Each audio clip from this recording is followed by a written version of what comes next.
A couple of weeks ago, Governor J.B. Pritzker signed a whole bunch of legislation. I think it was like 140 some odd bills. And tucked in that bill dump was a measure that, it allows non-citizens to apply to become sheriff's deputies, special police officers, and police officers. And there's been some interesting pushback, not just from some of those who oppose it in Illinois, but even across the country with national headlines. And the governor, he says that people got it wrong. It doesn't allow illegal immigrants to become police officers. But the criticism I've heard most about it doesn't talk about illegal immigrants. It merely says that there's concern of non-citizens being able to detain citizens. So somebody who sounded off on this before the measure passed, State Senator Jason Plummer, he joins us right now here with Springfield's Morning News on 92.7 WMAY, Springfield's News and Talk. Senator, thanks for taking time with us. This issue, of course, making national headlines. What are you hearing from your constituents on the ground? Good morning. Yeah, thanks, Greg. Thanks for having me. Look, I think regardless of who you are, Republican, Democrat, North, South, this is an issue that I think shocked a lot of Illinoisans, just the fundamental concept, as you pointed out, of non-citizens being handed a badge and a gun and arrest authority over U.S. citizens is just troubling in a lot of different ways. And frankly, this puts us in a unique situation of being about the only country on earth where we have non-U.S. citizens or non-citizens having those powers over citizens. And obviously, Illinois is a subset of the country as a whole, but this trend hopefully isn't something that expands elsewhere. We saw in the conversation about this that there was support from the Chicago Fraternal Order of Police for this measure. I think you ultimately had some other police groups go neutral after initially being opposed. Does this allay some of the concerns out there? I mean, if police groups are either neutral or support it, what does that tell you about the legitimacy of this measure? Yeah, well, I mean, if you go talk to the average police department, you go talk to the average law enforcement officer out there, they're completely opposed to this. When this bill was passed, there was a lot of, as is common with our governor, a lot of false statements made as to the breadth of the law and what exactly can happen. And some people said it was just merely symbolic, and I would argue, with all the problems we're facing in Illinois, why would we waste our time with something that's merely symbolic? And my point is, it's not symbolic. This law absolutely gives a badge and a gun and arrest authority to non-citizens. And that's fundamentally troubling to a lot of Illinoisans. And frankly, even legislators that voted for it in private conversation wish that they could go back a few months and change their vote, because they were misled into voting for this legislation. And it's only going to continue to be a headache for them. State Senator Jason Plummer with us here with Springfield's Morning News, talking about the measure that allows for non-citizens to become police officers. One question from a YouTube viewer says, are there concerns that there could be like sleeper cartel members who got in through DACA or who may have become, get a work visa of some kind? Is there concern that, that type of thing could possibly play out here in Illinois now with this law on the books?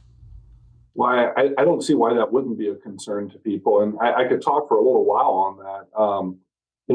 First and foremost, the governor has made a really offensive analogy to non-citizens becoming police officers to non-citizens serving in the military. As someone who was in the Navy and served with people who were not U.S. citizens, those people served in the military as a pathway to earn their citizenship and hold their citizenship in such high regard. I mean, they wrap their themselves in the flag.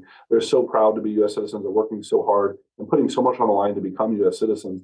And then you have someone like Governor Pritzker, who couldn't even fathom the importance of being a U.S. citizen.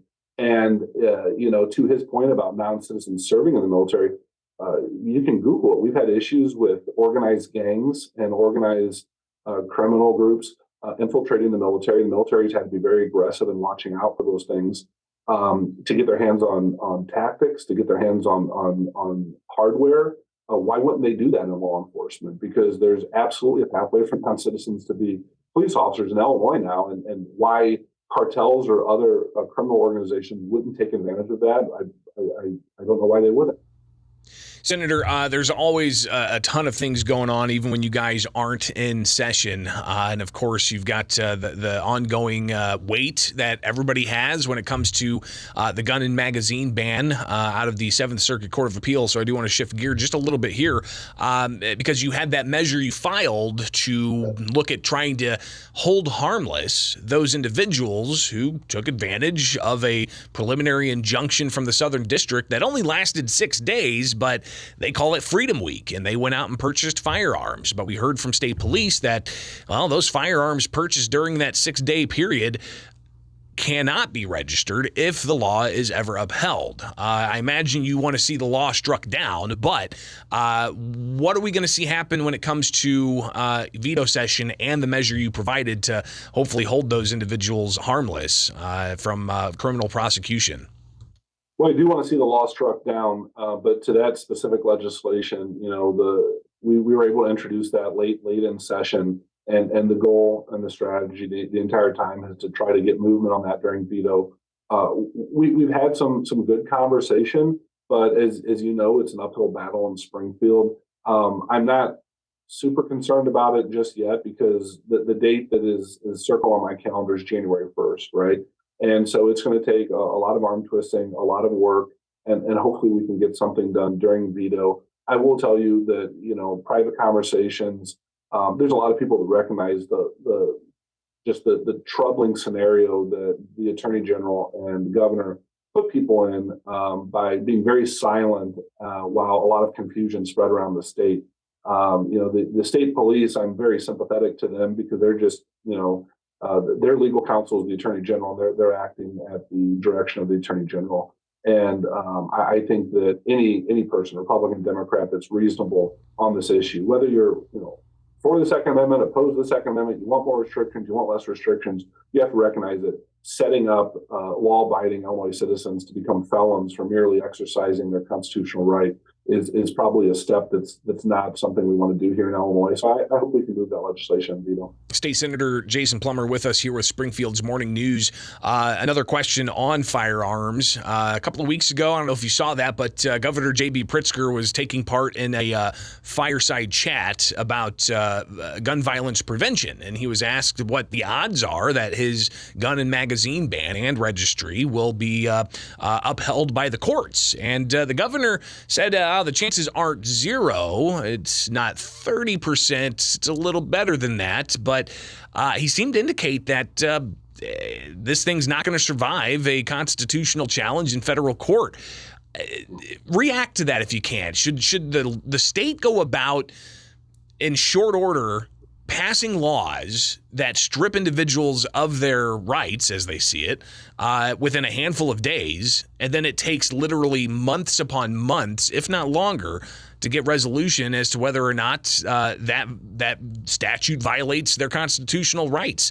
Should the state be in the business of doing that?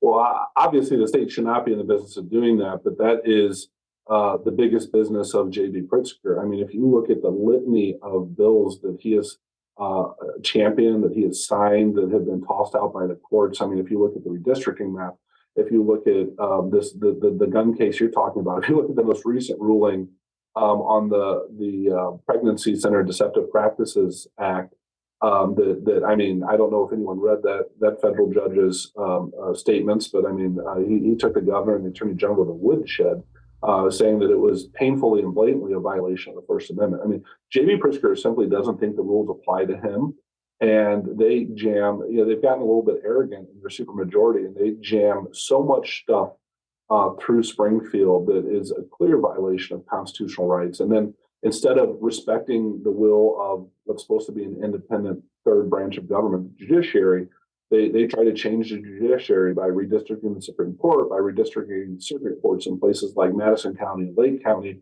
And then, the topper, which I think is also going to be tossed out, is narrowing where people can even file complaints to Sangamon County and Cook County, which obviously puts real stress and real expense on Illinoisans that merely want to exercise their rights. So this governor is a dangerous governor. This governor doesn't think the rules apply to him, and he has no respect for the Constitution. And it's time that the judiciary starts reining him in. State Senator Jason Plummer, I think that's all the time we've got. Greatly appreciate you taking it. We're going to see you at the state fair this week, next week. Republican Day is what, on Thursday? I believe it's Thursday. Yep. And I'll definitely be up there Wednesday and likely Thursday. I've got some work stuff going on as well, and got a birthday party coming up for my daughter. So I've got to balance a few things, but we'll definitely be up there, Greg, and look forward to seeing you. Right on. Happy birthday to your daughter. Greatly appreciate you taking the time this morning, and we'll talk again soon. All right. Thank you so much. It is Springfield's Morning News on 92.7 WMAY, Springfield's News and Talk.